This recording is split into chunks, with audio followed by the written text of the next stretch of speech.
महाराष्ट्र कायम सगळ्याच क्षेत्रामध्ये नंबर 1 राहो हीच विठ्ठल रुक्मिणी चरणी प्रार्थना करतो अशी प्रतिक्रिया एकनाथ शिंदे यांनी दिली आहे। कार्तिकी एकादशीची महापूजा केली, एक वेगळं समाधान मिळालं। सगळ्या अटी शर्ती सोडून हे सरकार शेतकऱ्यांच्या पाठीमागे उभे राहील। कर्जमाफीचा निर्णयही लवकरच होईल।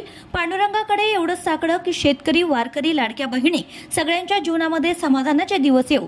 महाराष्ट्रावर आलेलं संकट दूर हो। महाराष्ट्र कायम सगळ्याच क्षेत्रामध्ये नंबर 1 राहो हीच विठ्ठल रुक्मिणी चरणी प्रार्थना करतो अशी प्रतिक्रिया उपमुख्यमंत्री एकनाथ शिंदे यांनी आज पंढरपूर इथे दिली आहे। जे विकासाला महत्त्व देतात आणि आमचा अजेंडा जो आहे, आमचा अजेंडा एकदम क्लिअर आहे, डेव्हलपमेंट आणि डेव्हलपमेंट। त्यामुळे विकास हाच आमचा अजेंडा आहे आणि म्हणून त्याच्यावर आम्ही पुढे जातोय। यामध्ये देश पुढे चालला आहे।